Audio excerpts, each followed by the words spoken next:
Holidays-nale, adu namma GT Holidays da. GT Holidays, South India's #1 travel brand. You know you are special when you're with GT Holidays. அடமானத்தில் இருக்கும் தங்க நகையை மீட்டு market விலையில் உடனடியாக விற்க சிறந்த வழி பிரைம் கோல்ட் ஹப். தொடர்புக்கு 9845551787. தங்கத்தை மட்டுமல்ல உங்கள் தன்னம்பிக்கையையும் மீட்டுத் தருகிறோம். தமிழக வெற்றி கழகத்தின் மாநாடு முடிஞ்சிருக்கிறது. பெரிய பரபரப்பு, ஒரு பெரும் கூட்டம், ஒரு ரசிகர் மனநிலையில் இருக்கிறவங்க. இன்னைக்கு கட்சி தலைவர், நாளைக்கு அவங்க தொண்டர். டெஃபினட்டா தொண்டர்கள் அந்த அளவுக்கு உற்சாகத்தில் இருக்காங்க. பாருங்க எப்படி இருக்கு இந்த மாநாடு. இப்போ இந்த வரேன்றதுக்கும் வந்துட்டேன்றதுக்கும் என்ன சார் வித்தியாசம்? வரேன்னு சொன்னது நீங்க வராமலும் போகலாம். கன்ஃபார்ம் இல்லை. ஆமா, கன்ஃபார்ம் இல்லை. ஆமா, வந்துட்டேன்னா கன்ஃபார்ம். ஆமா, கரெக்டா? ஆமா. அதுதான் இப்போ விஜய் வந்து நான் வரேன்னு சொல்லியிருக்கிறாரு. அந்த நான் வரேன்றதுல வந்து ஒரு ஷார்ட் ஃபில்மு. அந்த ஷார்ட் ஃபில்ம் வந்து 34 நிமிஷம் ஓடக்கூடிய ஒரு ஷார்ட் ஃபில்மு. நம்ம எல்லாரும் பார்த்தோம், ரசித்தோம். எதுலேயுமே வந்து பார்த்தீங்கன்னா இன்டெப்த்தாக வந்து அவர் எதுவும் பேசவே இல்லை. எல்லாம் பொதுவாக சொல்லலாம் சார், ஊழல் எல்லாம் சொல்லலாம். நான் கேட்குறேன், எம்ஜிஆர் ஆட்சி ஊழல் இல்லையா? பேசலாமா? கப்பல் பேர ஊழல். எம்ஜிஆர் ஊழல்ன்ற வந்து ஒரு நேர்மையான அரசியல்வாதி சொல்லிட முடியுமா நீங்கள்? நான் ஓப்பனாக எனக்கு எந்த பயமும் இல்லை. அரசியல்வாதி கிடையாது தலைவர் சார். மக்கள் தலைவராக இருக்கட்டும் சார். ஊழலற்ற ஆட்சி எம்ஜிஆர் கொடுத்தாரா? எம்ஜிஆர் ஆட்சியில் ஊழல் இருக்கு. அண்ணாவுக்கு எவ்வளவு பவர் இருக்குதுன்றத வந்து ரொம்ப லேட்டா புரிஞ்சிருக்காங்க. இப்ப கூட்டணி இல்லைன்னு முடிவான பிறகு, அதிமுக கூட்டணி இல்லைன்ன பிறகுதான் இப்ப எம்ஜிஆர் நீங்க கையில் எடுக்கிறீங்க. அப்ப நீங்க நினைச்ச போதெல்லாம் நீங்க எடுத்துப்பீங்கன்னா, இது வந்து விஜய்க்கு வந்து அண்ணாவையும் எம்ஜிஆரையும் இப்ப எடுத்து வந்து இந்த மேடை முகப்புல வந்து போட்டது வந்து பலவீனம். உங்க சூழ்நிலைக்கு ஏற்ற மாதிரி, சந்தர்ப்பத்துக்கு ஏற்ற மாதிரி நீங்க மாத்திக்கிட்டே இருப்பீங்களா உங்களுடைய தலைவர்களை, கொள்கை தலைவர்களை? 3 மாசம் கழிச்சு இன்னொரு மாநாடு போடுங்க. அப்ப நீங்க கலைஞரை கொண்டு வந்துருங்க. அதுக்கப்புறம் இன்னொரு 3 மாதம், ஒரு 2 மாதம் கழிச்சு பார்த்தா ஸ்டாலினை கொண்டு வந்துட்டு இவர் எங்க அங்கிள் எனக்கு இப்ப சொன்னீங்கல்ல. என்ன சார் நீங்க ஒரு கொள்கை வேணாம். அவர்தான் உங்களை மாதிரி ஆட்களுக்கு என்ன சொல்லியிருக்காரு தெரியுமா? வேட்டைக்கு மட்டும்தான் சிங்கம் வரும், அவ்வளவுதான். வேட்டைக்கு வரும். சரி, அவங்க மொத்தம் அணில் இனிமேல் சொல்லாதீங்கன்னு சொல்லியிருக்காரு, அவ்வளவுதான். அப்படிதான் நான் புரிஞ்சுக்கிறேன். இனிமேல் எங்களை யாரும் அணில் சொல்லாதீங்க, சிங்கம்னு சொல்லுங்க.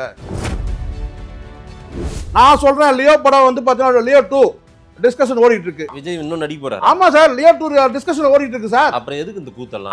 அது அவரு தான் நீங்க கேட்கணும். அப்ப நேரடியா சொல்லல. ஓ 26 சிஎம் படம். இந்த சிஎம் படம் வந்து பாத்தீங்கன்னா போனி ஆகலன்னா அடுத்த தினம் சேர்க்கனா வந்து லியோ 2. அஜித் வந்து நாளைக்கு வந்து ஒரு ரசிகர் மன்ற கூட்டம்னு வச்சு, மாநாடு கூட கூட்டம்னு வச்சுட்டு அதே இடத்துல, எந்த இடத்துல, அங்க மதுரையில அந்த பர்டிகுலர் அந்த இந்த மைதானத்திலே பாத்தீங்கன்னா அதே வந்து கேட்டா பின்னாடி எல்லாம் நிறைய காலி இடம் இருக்கு. மொத்தம் 500 ஏக்கர் ஆகுது. இவங்க 250 தான் ஆக்குபை பண்ணியிருக்காங்க. அந்த 500 ஏக்கருக்கு வந்து பார்த்தீங்கன்னா அஜித்துக்கு வந்து பார்த்தீங்கன்னா கூட்டம் வரும்.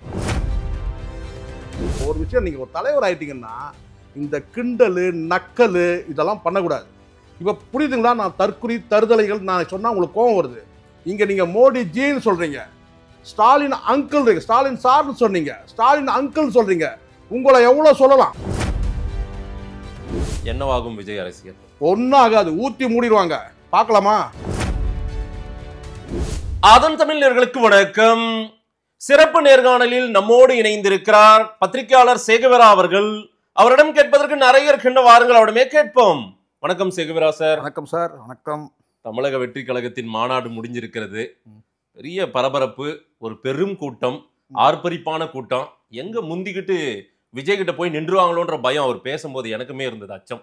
ஏன்னா மாநாட்டு மேடைக்கும் அவங்களுக்கு இருந்த ஒரு 25 அடி இடைவெளி இருந்தது. ஆனால் பார்த்தா எல்லாம் மேடைக்கு பக்கம் வந்துட்டாங்க, முந்தி அடிச்சு வந்துட்டாங்க. இன்னொன்று அந்த ரேம்ப் வாக்கு ஏரியாவிலலாம் முழுவதுமாகவே அவ்வளோ ஆர்ப்பரிப்பு. ஒரு ரசிகர் மனநிலையில் இருக்கிறவங்க. இன்னைக்கு கட்சி தலைவர், நாளைக்கு அவங்க தொண்டர். டெஃபினட்டா தொண்டர்கள் அந்த அளவுக்கு உற்சாகத்தில் இருக்காங்க. பாருங்க எப்படி இருக்கு இந்த மாநாடு. நான் சொன்ன மாதிரி அதிரடியெல்லாம் இருந்திருக்கு இல்லை போல தெரியுது. நான் என்ன சொல்கிறது உங்களுக்கு, அதாவது நீங்கள் முதல்ல ஒரு விஷயம் சொன்னீங்கல்ல, இந்த தொண்டர்லாம் முண்டி அடிச்சுட்டு வந்துட்டாங்க. ஆமாம். இங்கே ஒவ்வொரு மண்ணுக்கு வந்து மனிதருடைய அந்த என்ன சொன்ன அந்த மனப்பக்குவம் இருக்குது. சரி, சரிங்களா? இங்கே வந்து விக்ரவாண்டியில் இருக்கும்போது பார்த்தீங்கன்னா வந்து ஒரு மிதமான நபர்கள் இருந்தாங்க. ஆனால் வந்து இந்த முண்டி அடிச்சுக்கிட்டு மேலெல்லாம் ஏறல, தாவி குதிக்கலை, இதெல்லாம் நடக்கலை. ஆனால் இதில் வந்து பார்த்தீங்கன்னா இது ஒரு சென்சிட்டிவான இந்த மதுரை, திருநெல்வேலி, இதெல்லாம் தென் மாவட்டங்களில் உங்களுக்கு ஏற்கனவே தெரியும். ரொம்பவும் வந்து ஒரு உணர்வுபூர்வமான எல்லாத்துலேயுமே, எல்லா விஷயத்துலையும், அது நீங்கள் எந்த உணர்வு எடுத்தாலும் சரி, ரொம்ப சென்சிட்டிவாக இருப்பாங்க. சரிங்களா? அப்படி தான் அதனால தான் சில விஷயங்களை இவங்க தவிர்த்தாங்க. கவின் செல்வகணேஷ் போயிட்டு அவர் இறந்தார் இல்லையா, அதுக்கு இவங்க வந்து எந்த கருத்தும் சொல்லாமல் இருந்தது இதுக்காக தான். மதுரை மாநாட்டை வந்து நம்ம இதை பேசணும்னா மதுரை மாநாட்டில் வேறு மாதிரி வந்து பேக் ஃபயர் ஆகிட போகுதுன்னு சொல்லி அதை தவிர்த்தாங்க. எந்த பக்கமும் பேச வேண்டாம் அப்படின்னு சொல்லிட்டு. இதுலேயும் கூட பார்த்தீங்கன்னா இங்கே இந்த மாநாட்டில் கூட எதுவுமே அதை பற்றி எதுவும் பேசவே இல்லை. ரொம்ப ஜீவாதார பிரச்சனைகள், சென்சிட்டிவான பிரச்சனைகள் குறித்தெல்லாம் எதுவும் பேசவே இல்லை அந்த மாநாட்டில். ஒரு விஷயம் மட்டும் எனக்கு புரியல, அது வேணால் நீங்கள் வேணால் சொல்லுங்கள், இல்லை இந்த காணொலி பார்க்குறவங்க வேணால் சொல்லுங்கள். இப்போ நீங்கள் கூட என்னை கூப்பிட்டீங்க, ஒரு 1/2 அன் ஹவர் முன்னாடி நீங்கள் கூப்பிட்டீங்க, நான் வரேன்னு சொன்னேன். இங்கே வந்துட்டேன், நான் கீழே வந்துட்டேன். வந்துட்ட பிறகு உங்களுக்கு ஃபோன் பண்ணி நான் என்ன சொன்னேன், சார் வந்துட்டேன்னு சொன்னேன். இப்போ இந்த வரேன்றதுக்கும் வந்துட்டேன்றதுக்கும் என்ன சார் வித்தியாசம் சொல்லுங்கள். நான் வரேன்னு சொல்றதுக்கும் வந்துட்டேன்னு சொல்றதுக்கும் என்ன வித்தியாசம்? வரேன்னு சொன்னது நீங்க வராமலும் போகலாம், கன்ஃபார்ம் இல்லை. ஆமாம், கன்ஃபார்ம் இல்லை. ஆமாம், வந்துட்டேன்னா கன்ஃபார்ம். ஆமாம், கரெக்டா? ஆமாம். அதுதான் இப்போ விஜய் வந்து நான் வரேன்னு சொல்லியிருக்கிறாரு. அந்த நான் வரேன்றதுல வந்து ஒரு ஷார்ட் ஃபில்மு. அந்த ஷார்ட் ஃபில்ம் வந்து 34 நிமிஷம் ஓடக்கூடிய ஒரு ஷார்ட் ஃபில்மு. நம்ம எல்லாரும் பார்த்தோம், ரசித்தோம். அவர் வந்து இன்னொரு 1/2 மணி நேரத்தில் 1 மணி நேரத்தில் ஹோட்டல் ரூமுக்கு போயிருப்பார். அவர் வந்து இன்றைக்கி நைட்டோ இல்லை காலையிலோ வீட்டில் வந்து செட்டில் ஆகிடுவார். நாமளும் போயிட்டு செட்டில் ஆகிடுவோம் தான், முடிஞ்சிருச்சு. இல்லை சார், அவர் அவ்வளோதான், இனி எனக்கு வேலை இல்லைன்றாரு. அவர் சொன்னதை நீங்கள் பேசுனீங்க, நீங்கள் அந்த 35 நிமிடம் நான் போன காணொலியிலே கேட்டேன், சார் ஜனநாயகன் படம் எனக்கு கடைசி படம், மீண்டும் நான் வந்து இந்த படத்தை நடிக்கிறதா இல்லை, முழு நேரம் அரசியல நான் சரியா முழுசா பார்க்கலையே. நான் முழுசா 34 நிமிஷமும் வந்து பார்த்தீங்கன்னா கண்கள் இமை மூடாம பார்த்தேன். இல்ல அவர் தெளிவா சொன்னார், தெளிவா வேலை இல்லைன்னு. வேலை இல்லைன்னு சொல்றது வேற வேலை சார், இனி எனக்கு வேலை இல்லைன்னு சொல்றது வேற. இதுதான் என்னுடைய கடைசி படம், மீண்டும் நான் படத்தில் நடிக்கல, முழு நேரம் அரசியல். நீங்க அப்ப நான் வரேன்னு சொன்னதுக்கு என்ன அர்த்தம்? வரேன்னா என்ன அர்த்தம் சார்? 2 வருஷம் ஆச்சு கட்சி தொடங்கி, நான் இன்னும் வரேன்னு வரும்போது யோசிக்கல சார். வரும்போது யோசிக்கல, நான் சொல்லும் போதே யோசிக்கிறேன். இந்த நான் வரேன்னு சொல்றதே தப்பு, வந்துட்டேன்னு சொல்லுங்க சார். வந்துட்டீங்களா இல்லையா? சவாலும் சூளுரையும் எடுத்துட்டாரு. எப்படி தெரியுமா? என்ன சவால்? இந்த ஆட்சியை நான் பிடித்து காட்டுட்டுமா அப்படின்றாரு. இதுவே நான் சொல்றேங்க, இவரு நீங்க முழு காணொலி நீங்க பாருங்க, மீண்டும் கூட பாருங்க. எதுலையுமே வந்து பார்த்தீங்கன்னா இன்டெப்தா வந்து அவர் எதுவும் பேசவே இல்லை. எல்லாம் பொதுவாக சொல்லலாம் சார், ஊழல் எல்லாம் சொல்லலாம். நான் கேட்குறேன், எம்ஜிஆர் ஆட்சி ஊழல் இல்லையா? பேசலாமா? கப்பல் பேர ஊழல் தான் வந்து இப்போ இன்றைக்கி தான் டிஜிட்டல் பேனரு அது இதெல்லாம் இருக்குது. சுவத்தில் எழுதுனாங்க கம்யூனிஸ்ட்டுகள், கப்பல் பேர ஊழல். எம்ஜிஆர் ஊழலற்ற வந்து ஒரு நேர்மையான அரசியல்வாதி நீங்கள் சொல்லிட முடியுமா? நீங்கள் நான் ஓப்பனாக எனக்கு எந்த பயமும் இல்லை, அரசியல்வாதி கிடையாது தலைவர் சார். மக்கள் தலைவராக இருக்கட்டும் சார். ஊழலற்ற ஆட்சி எம்ஜிஆர் கொடுத்தாரா? எம்ஜிஆர் ஆட்சியில் ஊழல் இருக்கு. பல அமைச்சர்கள் அப்போ செட்டில் ஆனவங்க தான் இன்றைக்கி இருக்கிற கல்வி தந்தைகள்லாம். அப்புறம் நான் ரொம்ப பேசிடுவேன்.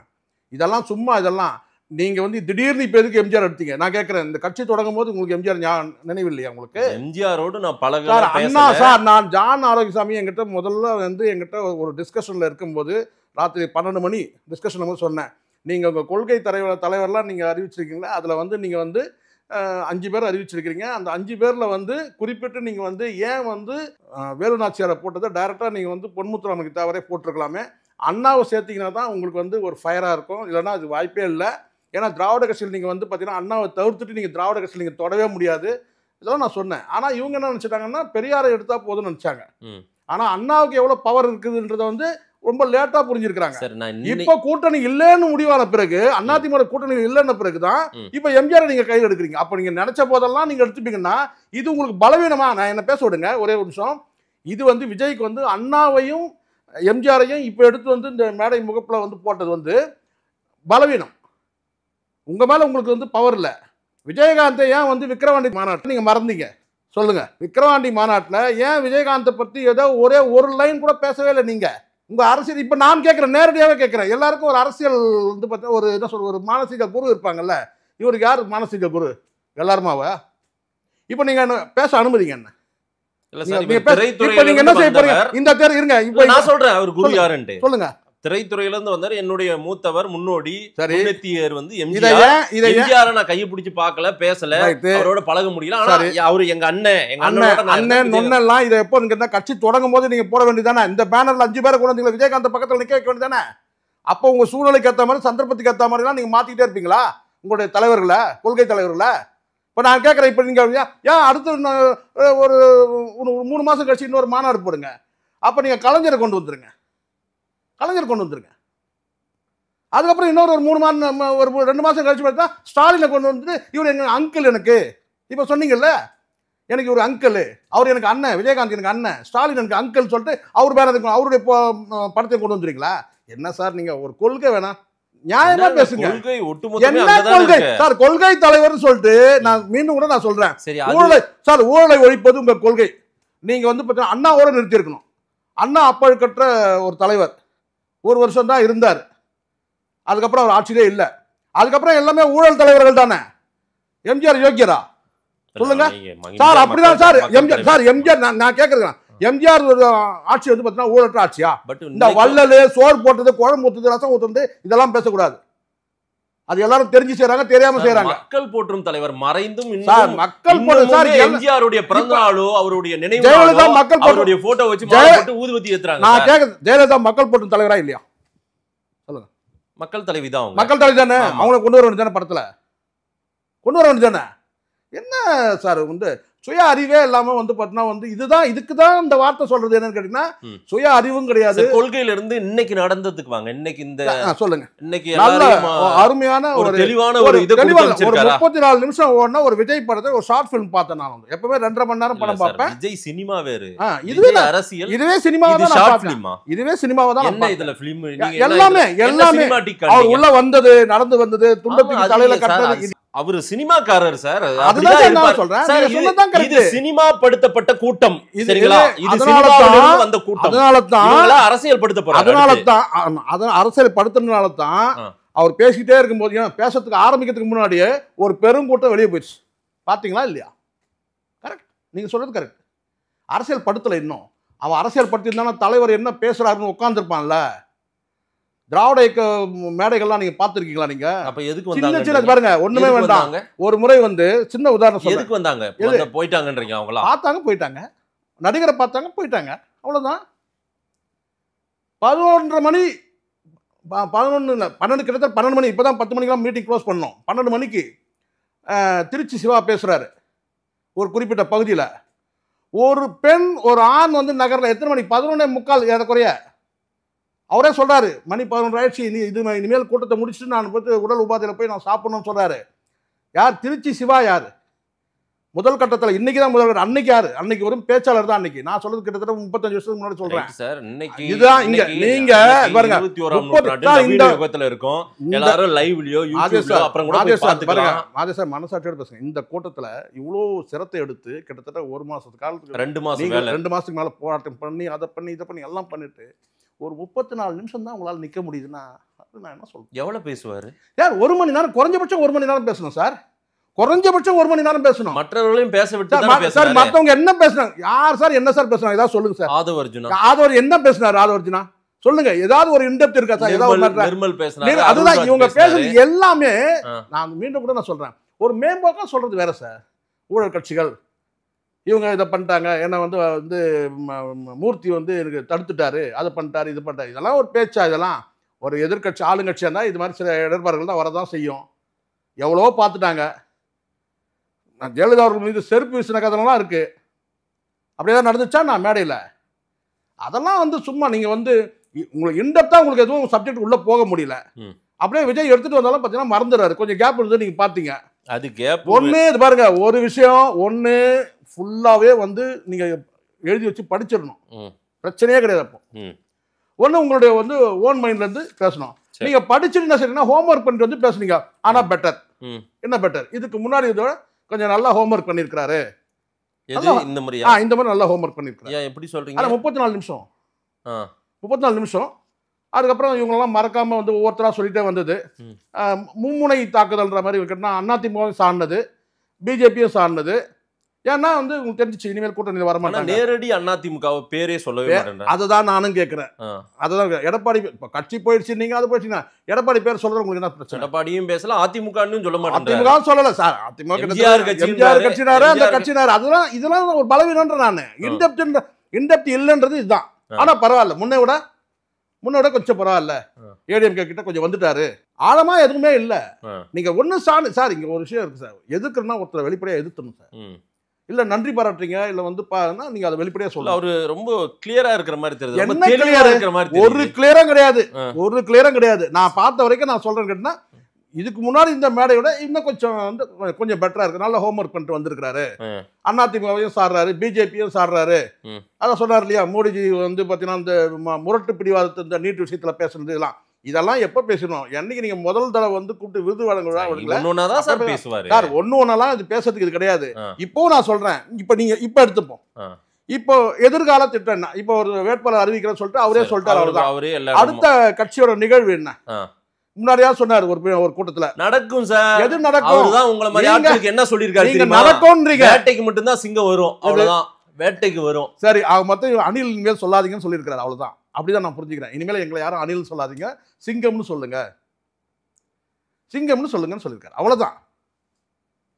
அவ்வளோ. இதை தாண்டி வேற என்ன சொல்ல முடியும்? நீங்களே சொல்லுங்க. அனில் இப்ப முன்னாடி அவர் அனில்ன்ற ஒரு வார்த்தை சொன்னாரு, அதை புடிச்சிட்டு எல்லாரும் சொன்னாங்க. சீமானுடைய விமர்சனத்துக்கோ நான் தான் சொன்னேன், அதையெல்லாம் பேசவே இல்லை சார். நான் தான் சொன்னேன் இல்ல, அவரு அது கூட ஒரு ஸ்டேட்மெண்ட் சொல்லியிருந்தாரு. யார் யார் நம்ம எதிர்க்கணும்ன்றதை நம்ம தீர்மானிச்சிட்டோம், அதே போல நம்ம வலிமையானவர்களை மட்டும் தான் மோதி ஆகணும் அப்படின்றதுல அவர் தெளிவா இருக்காரு. சீமானா அவர் வந்து ஒரு இதா எடுத்துக்கல போல, போட்டியா எடுத்துக்கல. நான் ஏற்கனவே போட்டியா எடுத்துக்கிறாரு இல்ல, ஏற்கனவே நான் பேசினதுதான். நீங்க எப்படி சொன்னாலும் நீங்க இதான் ஃபர்ஸ்ட் நீங்க உள்ள நுழையிறீங்க. நீங்க இன்னும் வந்து பாத்தீங்கன்னா வந்து எக்ஸாம் எழுதி மார்க் எடுக்கவே இல்லை. இருங்க மார்க் ஆனா ஒரு மார்க் எடுத்து அவர் வந்து ஒரு அங்கீகரிக்கப்பட்ட கட்சி தேர்தல் ஆணையத்தால். ஆமா ஆமா. அப்போ நீங்க என்ன கேட்டா ஒரு குற்றச்சாட்டோ இல்ல ஒரு விளக்கம் கேட்கறாங்கன்னா அதுக்கு நீங்க பதில் சொல்லணும். சும்மா நீங்க தவிர்த்து போட்டின்றதெல்லாம் வேற சார். தேர்தலோட போட்டி யாருமே பேசல பாருங்க. அதுதான் சார், அதுதான் நான் சொல்றேன். அது பலவீனம் சொல்றேன் நான். சீமானோட மோதிரத்துக்கு இவங்க தயங்குறாங்க. இல்ல, எனக்கு சரிசமம் இல்லன்றத அப்படிலாம் நினைக்கிறாங்களா? நீ மீண்டும் நான் சொல்றேன், தேர்தல் ஜனநாயகத்தில் வந்து நீங்கள் அரசியல் வந்து பார்த்தீங்கன்னா அரசியல் கட்சி நடத்துறதும் சரி, ஒரு தேர்தல் ஜனநாயகத்தில் வந்து நீங்கள் ஒருத்தர் சாடாமலாம் இருக்க முடியாது, ஒருத்தர் கேட்ட கேள்விக்கு பதில் சொல்லாமலாம் இருக்க முடியாது. இப்போ ஒரு தேர்தல் பிரச்சாரத்துக்கு போறீங்க, அங்கே எதிர்கட்சி ஒரு குற்றச்சாட்டு வருது, ஆளுங்கட்சி இருக்கும், அதுக்கு அந்த குற்றச்சாட்டு வந்து பதில் சொல்லுவாங்க. இதுதான் வந்து தேர்தல் ஜனநாயகம். அரசியல் ஜனநாயகமும் அதுதான். நீங்க ஒரு தலைவர் பேசுவாரு, அதை நான் கடந்து போயிருவேன், அவர் எனக்கு ஈக்குவல் இல்ல. இங்க அரசியல்ல எதுவுமே கிடையாது. இங்க எல்லாருமே இங்க ஒரே சமம் தான். அதுவும் வந்து பாத்தீங்கன்னா சீமானை பொறுத்த வரைக்கும் அந்த தேர்தல் ஆணையத்தால் அங்கீகரிக்கப்பட்ட கட்சி போது கேட்டா நீங்க பதில் கொடுக்கணும். உங்களுக்கு பதில் கொடுக்கறது பயப்படுறீங்கன்னு வேணா சொல்லுங்க. என்ன எடுத்துக்கிட்டீங்க இந்த மாநாட்டுல இருந்து? இந்த மாநாட்டுல இருந்து எதுவும் பெரிய வந்து நீங்களே சொல்லுங்க. என்ன காலையில இருந்து வெயிட் பண்ணீங்களா?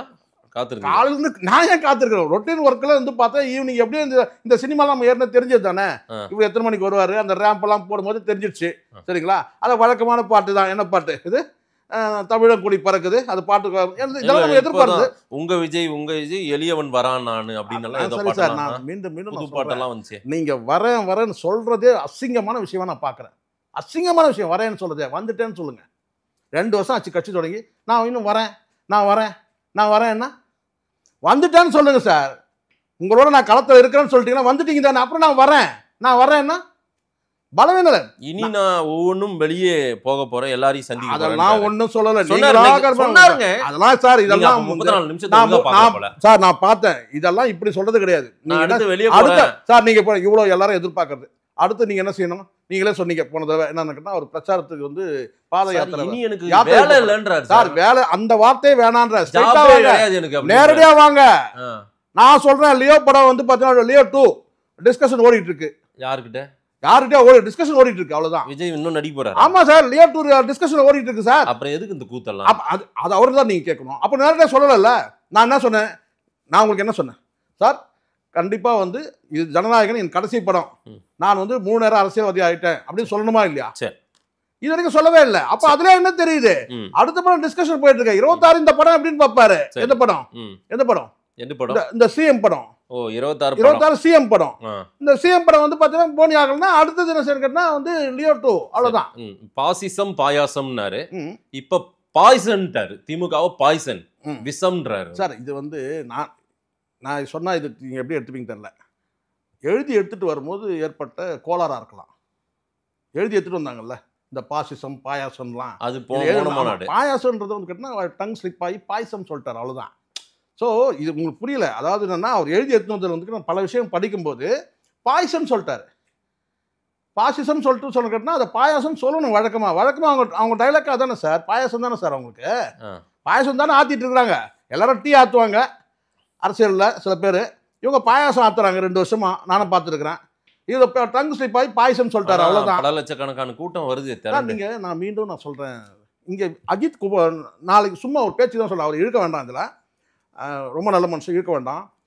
அஜித் வந்து நாளைக்கு வந்து ஒரு ரசிகர் மன்ற கூட்டம்னு வச்சுக்கோ, மாநாடு கூட கூட்டம்னு வச்சுட்டு அதே இடத்துல, எந்த இடத்துல, அங்கே மதுரையில் அந்த பர்டிகுலர் அந்த இந்த மைதானத்திலே பார்த்தீங்கன்னா அதே வந்து கேட்டால் பின்னாடிலாம் நிறைய காலி இடம் இருக்குது. மொத்தம் 500 ஏக்கர். அது இவங்க 250 தான் ஆக்குபை பண்ணியிருக்காங்க.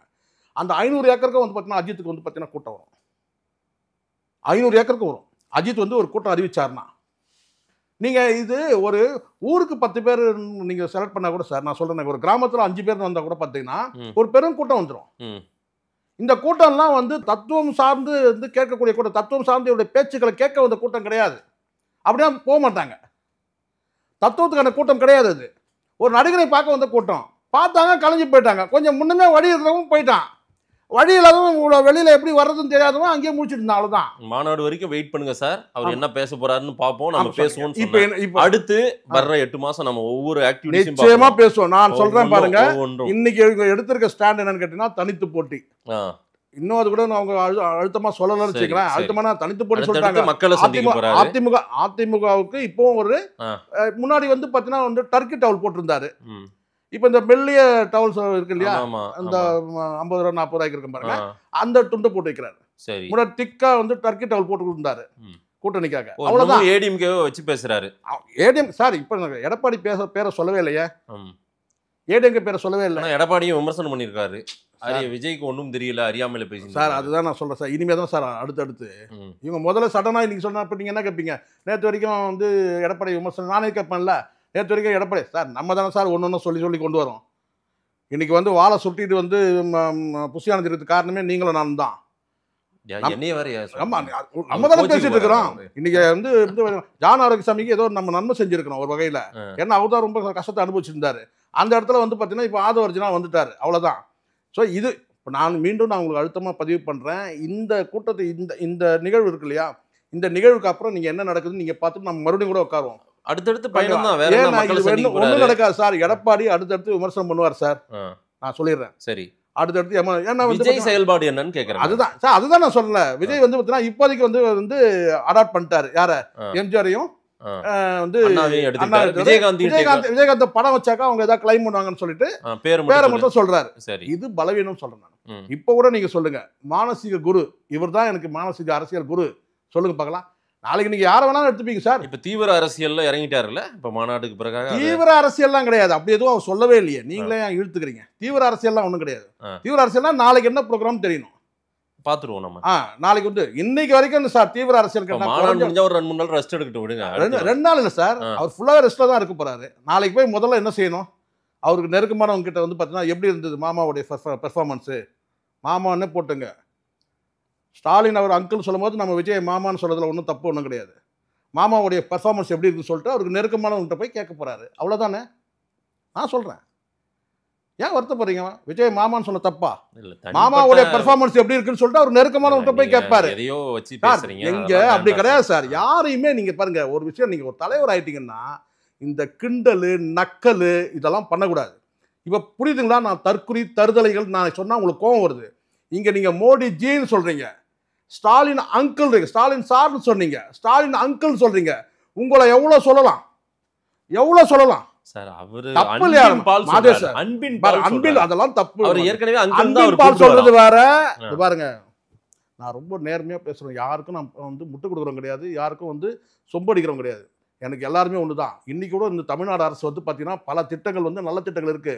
பல திட்டங்களுக்கு பணம் இல்லாம அவர் சொன்னார் பாருங்க, ஸ்டாலின் சொன்னார் பாருங்க, சீனி சக்கரை சித்தப்பா சீட்டு எழுதி நக்கப்பா, அப்படிதான் பல திட்டங்கள் இருக்கு. நான் பாரபட்சம்லாம் பேசுறேன். நாம் வந்து தமிழ்நாடு அரசு தூக்கி பிடிக்கணும்னு எனக்கு அவசியம் கிடையாது. ஆனால் எந்த தலைவரும் இன்னொரு தலைவரை வந்து பார்த்தீங்கன்னா நக்கல் அடிக்கூடாது. உங்களுக்கு அணில்னு சொன்னது, நீங்க சொன்ன வார்த்தையை வந்து சீமான் சொல்லும் போது உங்களுக்கு எவ்வளவு கோபம் வந்து, எத்தனை இடத்துல அங்கிள் அங்கிள் அங்கிள் அங்கிள் அங்கிள்னே கிண்டல் தானே அது. கிண்டலுக்கு வேற நான் மரியாதைக்காக அது சொல்லுங்க பார்க்கலாம், தப்பு இல்லையா அது? என்ன மாதேஷ் பேசுறீங்க, நீங்க நேர்மையா பேசுறீங்களா இல்லையா? நீங்க உங்க சர்வீஸ் எவ்வளவு இருக்கு? Right sir. அவர் தப்பு இல்லையா? நீங்க அங்கிள் அங்கிள் எத்தனை முறை அங்கிள் அங்கிள் நீங்க நான் கேக்குறேன். அவர் ஏதோ அன்பின் பால் கிடையாது, அப்பான்ற ஒரு பிராண்ட் அவங்க கிரியேட் பண்ணாங்க. அம்மான்னு ஒரு பிராண்ட் கிரியேட் பண்றாரு. இப்போ உங்களை யாரா பாருங்க, ஒவ்வொருத்தருக்கும் ஒரு பிராண்ட் இருக்கு. பேரறிஞர் அண்ணான்னு சொல்றாங்க. இல்ல சார், அது ஒவ்வொருத்தருக்கும் ஒரு பிராண்ட். எல்லாரும் அப்பான்றாங்க, அப்பா எல்லாரும் அல்றாங்கப்பா. இருக்கட்டும் சார். அங்கிள் அங்கிள் எத்தனை தடவை அங்கிள் நக்கலாது கேக்குதா அங்கிள்ன்றாரு. தப்புங்க, அதெல்லாம் பேசக்கூடாதுங்க. அதெல்லாம் ரொம்ப கிண்டல் அடிக்க கூடாது. அங்கிள்னு மரியாதை சொல்றது வேற. எவ்வளவு மார்க் கொடுப்பீங்க மாநாட்டுக்கு? மாநாட்டுக்கு மார்க்லாம் ஒன்றும் அப்புறம் ஏதோ சொல்லிட போறேன். பேச தப்பு இல்லைங்க. நம்ம கிண்டல் தான் எல்லாம் கிண்டல் அடிக்கலாம் சார். நீங்க வந்து போன கூட்டம் நான் கேட்கறேன், இந்த மாநாட்டு செலவு எவ்வளவு ஆயிருக்கும்? சோபாவுக்கு மட்டும் மேக்கப்க்கு எவ்வளவு செலவாயிருக்கும்? நான் பேசுவேன். சோபாவோட மேக்கப்க்கு எவ்வளவு செலவாயிருக்கும்? இதெல்லாம் வேண்டாம், நான் பேசுவேன். நீங்க அங்கிள் வாங்க, தப்புங்க. ஒரு முதலமைச்சர் நக்கல் அடிக்கூடாது. நீங்க அதை ட்ரெண்ட் செட் பண்ணாங்க, உங்களுக்கு தெரியாது மாதேஷ். உங்களுக்கு வேணும்னுமே வந்து பார்த்தீங்கன்னா எல்லாரும் அங்கிள்னு சொல்லணுன்றதுக்காக ட்ரெண்ட் செட் பண்ணுது. அது தெரியுமா உங்களுக்கு? போற போக்கில் பேசுறதுலாம் ஒரு வார்த்தை. எத்தனை அங்கிள் எண்ணிங்களா நீங்க? எண்ணிங்களா நீங்க? கிட்டத்தட்ட 10 அங்கிள் இருங்க. இல்ல சார், அது பதிவு செய்ய வேண்டாத வார்த்தை ஒன்றும் கிடையாது சார். நான் மீண்டும் சொல்றேன், நீங்க போற போக்குல நீங்க ஒரு வார்த்தை நீங்க சொல்றது வேற, மரியாதை நிமித்தமா சொல்ற வார்த்தை, நக்கல் அடிச்சு கிண்டல் அடிக்கிற வார்த்தை வேற. தப்பு. அதெல்லாம் என்னவாகும் விஜய் அரசியல்? ஒன்னும் ஆகாது, ஊத்தி மூடிடுவாங்க. பாக்கலாமா? ஏதோ நான் ஏதோ தனிநபருக்காக சொல்லல சார். நான் தனிநபருக்காக நான் இப்போ சொல்றேன். எனக்கு எந்த சார்பும் கிடையாது, எந்த அரசியல் கட்சி சார்பும் கிடையாது. யாருக்கிட்டே நான் கையேந்த வேண்டிய அவசியமே கிடையாது. செத்தே போயிடுவேன் நான் வேணாலும். அப்படி எனக்கு பிழைக்கிறது எனக்கு அவசியமே கிடையாது. அந்த மாதிரி பணத்தை கொண்டு போய் கொடுக்க வேண்டிய நிலைமை எனக்கு கிடையாது. வீட்டில் எனக்கு எந்த பக்கமும் தெரியல. நான் நேர்மையா நியாயமா பேசணுன்ற அந்த பேர் இருக்குன்னா, நான் சாதாரண மனிதர்களிருந்து ஒரு உயர்நீதிமன்ற நீதிபதியே வந்து பார்த்தீங்கன்னா வந்து சமீபத்தில் சந்திச்சு பேரை கேட்காதீங்க, ரொம்ப நல்லா பேசுறீங்க தம்பின்னு சொன்னார். இப்போ கரண்ட்டாக இருக்கிற ஜட்ஜு அவர் எந்த வீடியோ பார்த்தாருன்னு தெரில, சொன்னார் ஒரு வார்த்தை. அது ரொம்ப நான் வந்து இன்னும் எனக்கு கொஞ்சம் கூடுதல் பொறுப்பாயிடுச்சு. பயம் வந்துச்சு எனக்கு. இன்னும் நம்ம பொறுப்பாக பேசுறோம். இங்க இது பாருங்க, இங்க நான் சொல்றேன், சாதாரண வந்து ரிக்ஷா ஓட்டுற ஆட்டோ ஓட்டுறவங்களாம் வீடியோ பார்க்குறேன். ரைட் சார், நீங்க நேர்மையா சொல்லணும்னு நினைக்கிறேன். தவறு. அது ஒரு பெரும் கூட்டம், என்ன ஒண்ணா இருக்கட்டும். அந்த கூட்டம் நான் சொல்றேன், உங்களுக்கு அந்த பக்குவம் வராத பட்சத்தில் இன்னும் உங்களுக்கு மெச்சூரிட்டி ஆகல. சரி, இப்போ இதே நான் கேட்குறேன், இதே வந்து முதலமைச்சர் அவர்கள் இப்போ நான் கேட்குறேன் சார், ஜெயலலிதா அவர்களை வந்து பார்த்தீங்கன்னா வந்து கலைஞர் வந்து பார்த்தீங்கன்னா வந்து அம்மையார்னு ஒரு வார்த்தை பயன்படுத்துவார். ஆமாம், அவங்க வந்து செல்வி ஜெயலலிதா அவர்கள் கூட சொல்லலாம். அவர் செல்விஜி கூட சொல்லலாம், ஜெயலலிதா அவர்கள் கூட சொல்லலாம். ஆனால் அம்மையார்ன்ற ஒரு வார்த்தையை சொன்னார் முதலமைச்சர். அம்மையார் எல்லாரும் அம்மான்னு சொல்லும் போது பார்த்தீங்கன்னா அவரும் அம்மான்னு சொல்ல முடியும். அம்மையார்ன்ற ஒரு வார்த்தையை பண்ணுறது, அது கிண்டலான வார்த்தை கிடையாது. எல்லாரும் நினைச்சாங்க அம்மையார்னு சொல்லிட்டு. ஆனால் வந்து பார்த்தீங்கன்னா காலப்போக்கில் அது அடுத்தது கடைசி வரைக்கும் சொன்னார். ஜெயலலிதா அவர்கள் இறந்த பிறகு பார்த்தீங்கன்னா அம்மையார்ன்ற வார்த்தையை சொன்னார். அதான் தப்பு சார். நீங்கள் வந்து நக்கல் அடிக்கூடாது. நீங்கள் ஐயான்னு சொல்லலாம். இப்போ சீமான் சொல்லுவார், எவ்வளோ பேசினாலும் அரசியல் வந்து எதிர்ப்பு பேசினாங்கன்னா ஸ்டாலின் ஐயா அவர்கள் சொல்லி பேசுவார். பழனிசாமி ஐயா அவர் கூட சொல்லுவார். ஆனால் நீங்கள் வந்து ஒன்று ஐயான்னு சொல்லுங்க, சார் சொல்லுங்க, இல்லை நீங்கள் வந்து பார்த்தீங்கன்னா அவர்கள் சொல்லுங்க, இல்லை மாண்புமிகு சொல்லுங்கண்ணா. நக்கலாது அங்கிள் சொல்றது. இதை வேறு நீங்கள் சப்போர்ட் பண்ணிட்டு இருக்கீங்க. தப்பு. ஏன் உங்களுக்கு உங்களுடைய நான் சொல்கிறேன், உங்ககிட்ட இந்த பாலை தள்ளி விட்டுறேன். உங்களுடைய வந்து அனுபவத்தில் உங்கள் மனசாட்சியோட கேட்டு பாருங்க. அந்த அங்கிள் சொல்றது நக்கலான வார்த்தை இல்ல, அது நக்கலா இல்ல ஒரு நக்கலான வார்த்தை நான் சொல்றேன். ரைட் சார், மக்கள் சொல்லுவாங்க. அது திமுகவே சொன்னாலும் கூட சொல்லி அது இல்ல, அது ரொம்ப பெருமைக்குரிய வார்த்தை, பிரைடுன்னு கூட சொல்லிட்டாங்க. மக்களும் என்ன சொல்றாங்க, நான் சொல்றேன் நக்கலான வார்த்தை, தவறுன்ற. நான் நேரில் வந்து நேரம் கொடுத்து பேசியமைக்கு நன்றி சேகவராஜ். நன்றி சார்.